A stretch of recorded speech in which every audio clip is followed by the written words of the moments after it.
Sveiki visi, su jumis aš Andrius Jaspeks ir šiandieną mes rinksime 1000 eurų buldą, tai kas jau matėte tos spoilerius ir buvote streame, tai užmeskit laikančio video, laukite tada ateinančios, gal taip pat įdomios serijos, o dabar mes nerime su šiek tiek pakitimais netgi nuo streamo buldą. Tai taip, paminėsiu, kasgi būtent pasikeitė, bet gal dar pradžiai pabrėšiu, koksgi mūsų tikslas yra būtent šią kainą, kurią iš tiesų galite rinktis, kurgi norėtumėt investuoti tą didesnę pinigų sumą. Aš bent jau renkuosi tuos grynus FPS-us, gryną tą greitį žaidimuose ir mūsų didžiausia investicija pirminė bus vaizdo plokštė. Ir kaip ir minėjau, šiek tiek keičiasi aspektai pas mus bulde šiame, tai yra Gigabyte, būtent modelį, kurį išsirinkome streamo metu, keičia Asus modeliukas ir gan džiugu, kad taip atsitinka, nes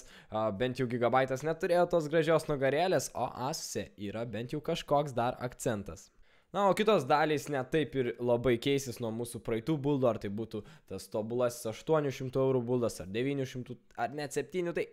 apie kągi aš kalbu, tai yra i5 6500 iš Intelio procesorius, tikrai puikus pasirinkimas, netgi ir tokia didesnė kaina. Taigi dėkim tuos pačius 8 GB iš Kingston Fury serijos ir nėra jau ką daug apie juos kalbėti ir puikiai atrodo ir puikiai veikia. Na, kalbant bent jau apie atminties kiekį kaupiklio srityje, tai bus šį kartą Western Digital Blue, VD Blue būtent 1 terabaitas, na keičia jisai mūsų tą mylimą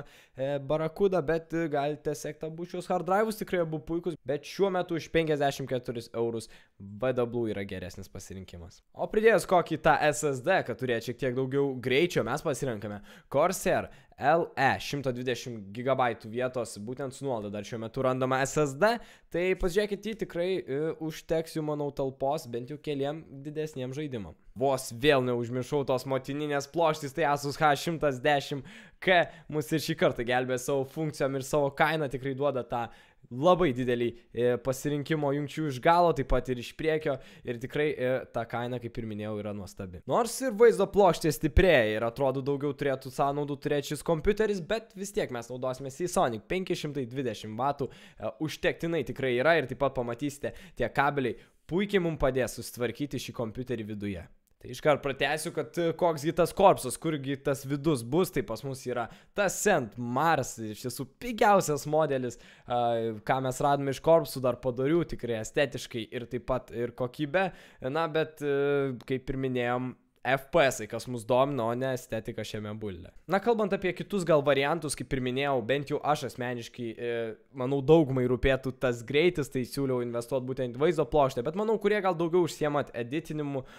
tai ar sunkesniem programom turiu omeny, tai gal jums praverstų į 7 procesorius, daugiau branduolių, gal daugiau ramų, galėtume taip pat tą dalyką investuoti 16 GB. Gal daugiau atminties jums reikia, gal norite įsidėti ten keletą terabaitų ir SSD daugiau investuoti. Tai tikrai variantas, bet kaip ir minėjau, bent jau man užtektinai yra 800 eurų, tai